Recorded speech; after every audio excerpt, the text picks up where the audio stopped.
Decana del Colegio Regional de Profesores de Lima Metropolitana. Mucho gusto tenerla con nosotros. ¿Puede saludarnos? Muchísimas gracias en principio a Radio Betel por esta invitación y esta oportunidad de dirigirme a su radio. Así es, también con nosotros está la psicóloga y también la pastora Ana Arispe. Ella es psicólogo clínico que también va a estar con nosotros apoyándonos, respondiendo a diferentes preguntas para poder cada uno de nosotros estar aquí atentos.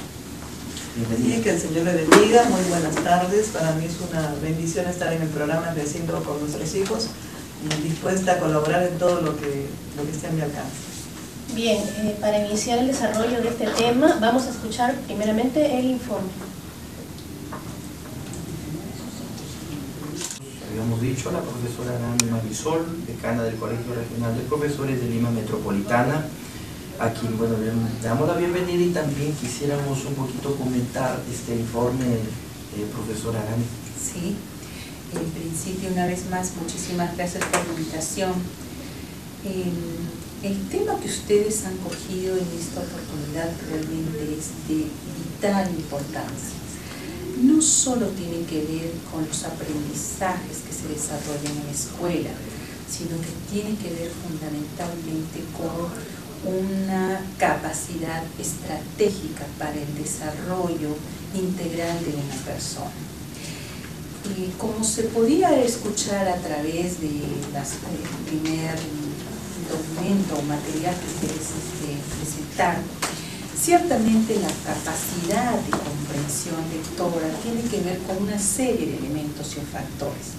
Tiene que ver con estrategias para la lectura, tiene que ver con un ambiente lector, tiene que ver con los recursos que cuentas para leer, tiene que ver con los hábitos de lectura, tiene que ver con los estímulos que se gestan o se desarrollan para leer. Entonces, tiene que ver con una sociedad que es capaz de leer y que promueve la lectura. La comprensión lectora es una capacidad transversal, así por ejemplo nosotros la denominamos. ¿Por qué? Porque no es un tema exclusivo de un área curricular, por ejemplo, en el aula. La capacidad de comprensión lectora no es responsabilidad del docente del área de comunicación. Esta es una capacidad que tiene que ser promovida y desarrollada por las diversas áreas de aprendizaje. Llámese el área de matemática, llámese el área de personal social, educación para el trabajo, tutoría, formación religiosa, etcétera, etcétera, etcétera. Entonces, todos los docentes, todas las áreas curriculares tendrían que trabajar, impulsar y promover el desarrollo de esta capacidad. Aquí hablaba este informe, no solamente matricular a los hijos, tampoco solo es leer, sino leer fluido y comprender, y también el tema del vocabulario. Para todos los que nos escuchan, el tema de poder leer fluido y comprender, no sé si puede un poquito ampliarnos para los padres que nos oyen. Cuando hablamos de la capacidad de comprensión lectora, estamos hablando que no solo tiene que ver con velocidad lectora, ni con solo fluidez. Comprender significa reconocer el sentido que hay en un mensaje escrito, es decir, poder entender lo que el emisor, el autor, el texto, es capaz de poderme transmitir. Y para ello, yo no solamente voy a leer palabras sueltas, sino que éstas van a tener un sentido a la hora que yo interactúo con el texto. De tal suerte que cuando hablamos de comprender, no estamos hablando únicamente de velocidad, ni solamente de fluidez, sino de sentidos que le damos a esa relación de comunicación, ¿no? Y niños más pequeños se suele decir, por ejemplo, que hay que utilizar, y aquí ya me dirijo a los docentes, a los maestros, no podríamos empezar con textos sumamente complejos, ¿sí? Es más, un pequeñito empieza a relacionarse con textos que él ve, con imágenes, ¿sí? Entonces aquí tú ya me estás planteando, por ejemplo, el desafío de, como docente, cómo es que se inicia un niño en el proceso de la lectura. Hoy estamos escuchando cada vez más planes lectores, es decir, aparentemente una relación de textos que muchas veces son seleccionados por adultos para niños. Y creo que allí hay un primer problema, ¿sí? Y lo otro que se alude es al tema de la lectura por disfrute, la lectura con gusto y con placer. Entonces, estas experiencias son experiencias para introducir al niño en el hábito de la lectura. Le cuento una anécdota. Sí. En primer grado, leer la Divina Comedia resulta sumamente, no solamente abstracto, sino terrible para generar hábito lector y para generar disfrute por la lectura. Y no porque la Divina Comedia no sea una obra clásica, sino porque no es pertinente a las características de desarrollo de ese niño, ¿sí? Así es. También con nosotros, la doctora Ana Arispe, quisiéramos que nos comenten un poquito en este informe, pues se nos dice, ¿no? El tema acerca de las 60 palabras por minuto, el estándar, ¿no? ¿Cómo es así que se clasifican todo este tema? Y decíamos antes que aquí en Latinoamérica el Perú ocupa el puesto número 63, creo, de los 62, perdón, entre los 65 países de los 5 continentes. Bueno, realmente son estándares que ponen, ¿no?, muchas veces las personas, los profesionales, ¿no? Pero realmente la realidad muchas veces es otra, ¿no? Mucho tiene que ver los estándares con la idiosincrasia también del país, ¿no? En este caso, la idiosincrasia del Perú de repente tiene de diferentes clases sociales. La clase social la que más abunda es la baja, la media. Entonces muchas veces los niños no tienen los suficientes estímulos para poder comprender, para poder analizar, para poder sintetizar, para poder abstraer. No hay los suficientes estímulos, no tienen la inteligencia necesaria. Entonces no podemos nosotros de repente poner un parámetro, ¿no?, una medida en este aspecto, sino de acuerdo a la idiosincrasia, a la clase social del niño, a los estímulos, a todo eso. Y profesora Dani, también el informe final decía pues que los padres tienen que preocuparse si los hijos no entienden, para plantearse, ¿no?, qué está pasando, por qué está pasando, e ir para hablar con los maestros. Así es. Algo que acaba de señalar muy importante la psicóloga es el tema del contexto sociocultural en el cual se desenvuelven los niños o los estudiantes. Definitivamente, introducir al niño en la lectura tiene que ver con prácticas y con experiencias lectoras. Entonces, una familia que lee es una familia que estimula la lectura. Y el niño, desde pequeño, si ve que el papá lee un diario, lee una revista, leen los hermanos mayores, él por imitación también coge. Y no necesariamente porque él esté entendiendo lo que está viendo, sino que está imitando comportamientos sociales. Entonces, la lectura entra también por esos procesos. ¿Qué podríamos recomendar a los papás?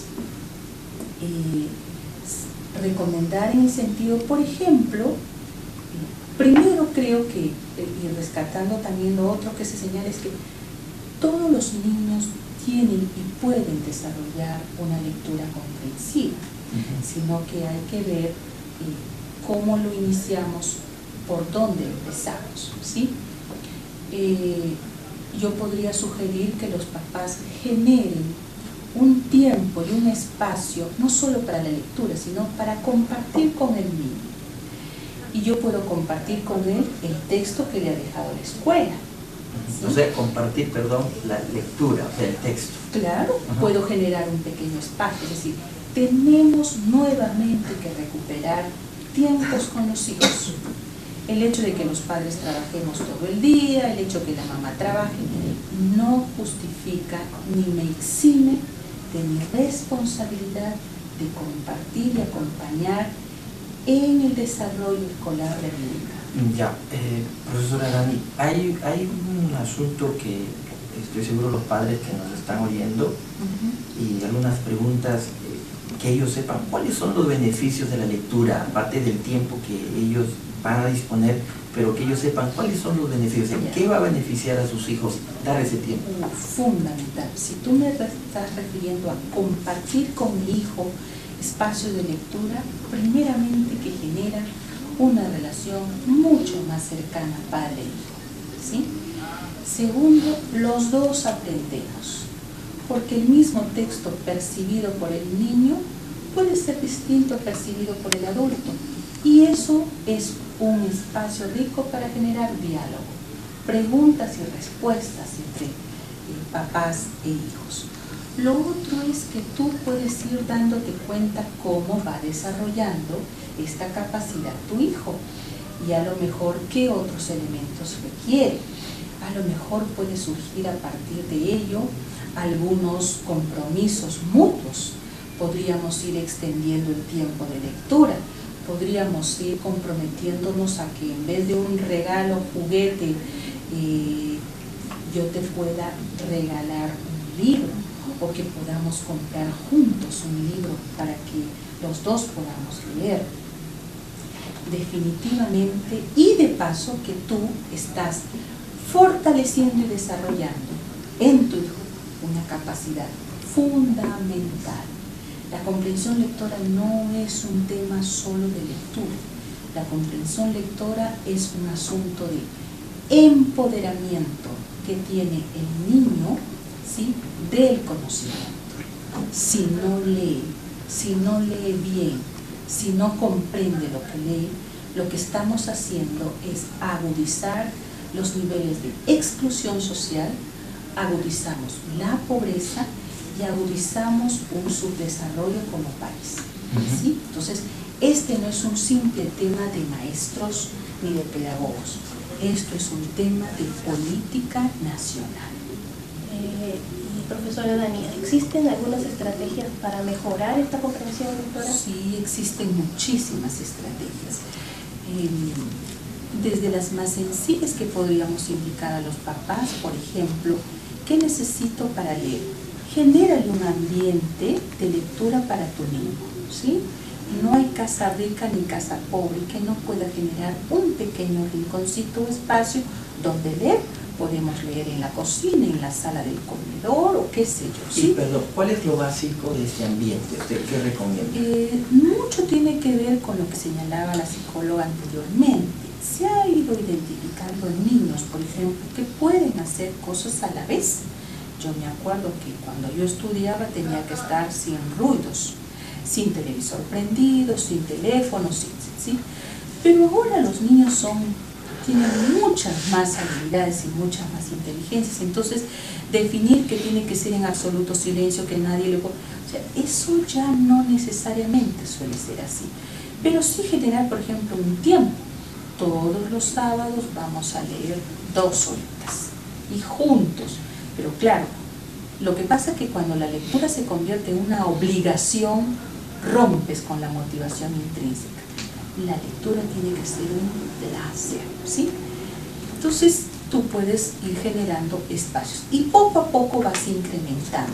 Luego, mientras la mamá cocina, le puede ir preguntando al niño qué has leído y de qué trata la lectura y quién es el personaje principal y qué le ha dicho. ¿Está bien? Tú también puedes comprar textos sencillos y luego le puedes decir, lo vas a leer. Y en algún otro momento le preguntas si ya has leído tu cuento, hijito, y de qué trata tu cuento. O sea, estrategias hay, ¿sí? Y también hay que llamar a los maestros.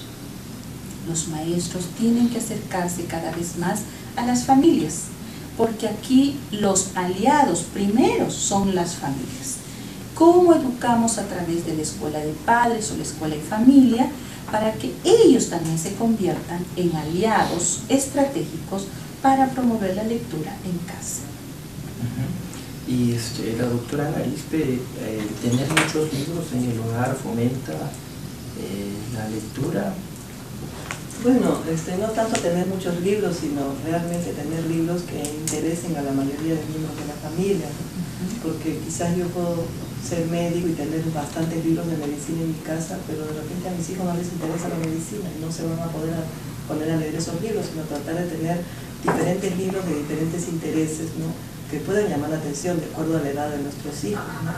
Porque no podemos obligarles a leer libros que a ellos no les interesen. Casualmente, como dijo la doctora, como dijo la profesora aquí, la pedagoga, realmente tiene que haber un disfrute en la lectura, tiene que leer lo que les gusta, ¿no? Muchas veces hay papás que obligan a leer a sus hijos lecturas que no les interesan a ellos, que no les llaman la atención, y es como que les imponen, no, léete ese libro, en una semana me lees ese libro, y ellos como que lo leen sin ganas, no lo disfrutan, y no le hayan un disfrute a la lectura, sino más bien una pesadez, una carga.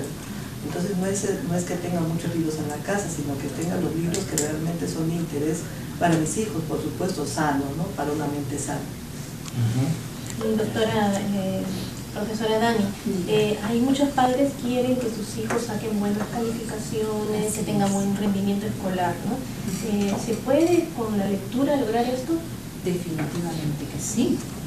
Es más, lo que decía inicialmente, la capacidad de comprender lo que se lee es una capacidad transversal. En matemática puede ser que no es que el niño no pueda resolver, es que no entiende la pregunta, no entiende el problema. Por lo tanto, no logra desarrollar la operación o el procedimiento matemático. Entonces allí el tema no es que no sepa sumar, es que no ha comprendido el enunciado, ¿sí? Entonces, definitivamente ayudar a que nuestros niños vayan adquiriendo cada vez más un desarrollo de su capacidad de comprensión lectora le va a permitir mejorar sus aprendizajes, posesionarse de ellos. Es más, valora su autoestima. Cuando el niño reconoce que sabe, se siente feliz, disfruta, fortalece su autoconcepto, su valía personal, ¿sí? Mejora sus interacciones sociales, puede intervenir dando sus puntos de vista. Entonces, la comprensión lectora es fundamental, es un aprendizaje vital, ¿sí? A lo que decía la doctora Arispe, si no me equivoco, respecto a las lecturas, ciertamente que hay lecturas que son sumamente fáciles, pero el niño va a ir aprendiendo a que no todas las lecturas son así de facilitas o así de chéveres las lecturas, no. Es que dependerá de los tipos de texto. Hay textos que son académicos, que son informativos, hay textos narrativos, hay textos tipo historia. Un problema, pues, ¿qué cuento hay ahí? Pero él va a tener que ir aprendiendo que hay que leer distintos tipos de texto, que cada texto tiene un propósito. Entonces, tendrá que ir aprendiendo que no solo va a leer lo que le gusta, sino que para aprender va a tener que leer esa diversidad de textos. Entonces hay que ir haciendo diversas cosas, ¿no? Entonces cuando hablábamos inicialmente de esas estrategias que van a ayudar a desarrollar esta capacidad, estoy hablando yo de la intervención pedagógica con mucha valía. Estamos hablando de un docente que sabe, comprende qué es comprensión lectora, que discrimina y diferencia distintos tipos de texto y que al niño lo aproxima a esos textos de la mejor forma. Bien, en la siguiente parte vamos a estar hablando también de muchas veces lo que dicen los padres, ¿no? Mi hijo no entiende, o llega el momento en que dice no comprende. Vamos a ir a esta parte, pero vamos a ir a una pausa y al volver vamos a escuchar la encuesta también que hemos realizado sobre este tema. Quédense en sintonía.